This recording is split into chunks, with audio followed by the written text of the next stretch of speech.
excluding them from the excuses that I made, about myself or about my circumstances, and I was able to take some accountability. And since then, my life has just been on this roller coaster acceleration, um, and it's been equally good as it has been hard, right? Yeah. No, I Um, think that's right. I think Nick, it's really important to get to a place where we can quiet those outside voices and sometimes quiet the internal voices. That's why yeah, being in nature is so important, yeah, and being able to find some stillness is so important. So good for you to be able to get out there and to take um, to find that calm, to be able to hear, mm, uh, what's going on in your head, and to be able to process that through your yeah, body. So yeah, I don't think in this day and age we're so bombarded by noise, yeah, communication, media, all the things that distract us, and that's why taking a hike, going on a kayak, yeah. just being, and you don't have to go outside to do it. It can be just sitting in a chair and um, not having any other influences around you. It's hard to be able to sit in that stillness the first few times, for sure. It is. It is. And I believe you seem like a very spiritually in tune person, and I didn't know that about you, so it's cool that we get to talk about this.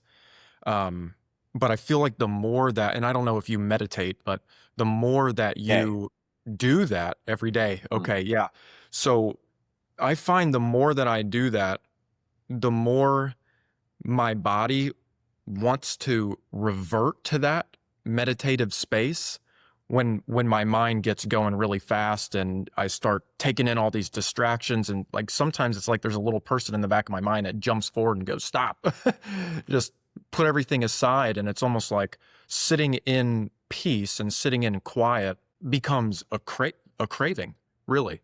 And it's not like that at first, where when you first start meditating, it's it's everything that you can do to just sit without picking up the phone or listening to some music or scrolling or doing this or looking for something to do. It's really hard initially to Yes. sit there in silence. Yes, And or how not to get lost in your own thoughts, right? And so, right. right, Yeah. which is different from sitting in silence. And there's a reason why they call it a meditative practice, right? Right. And takes it time to be able to do that, and so it does take that repetition. And you've identified something that I also have noticed, which is I'm so much more aware of when other people's energies or chaos are out of sync with my own. When I right. can feel them being influenced in a way that doesn't jibe with my sense of peace and calm, there, whatever it is there, and I can step back and be able to say, yeah, I don't want a part of that, right? Yeah. Or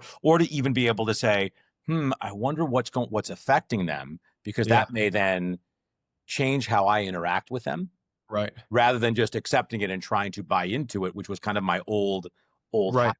Yeah. Yeah, absolutely. And then you end up absorbing that and feeling Correct. kind of yucky and gross about it.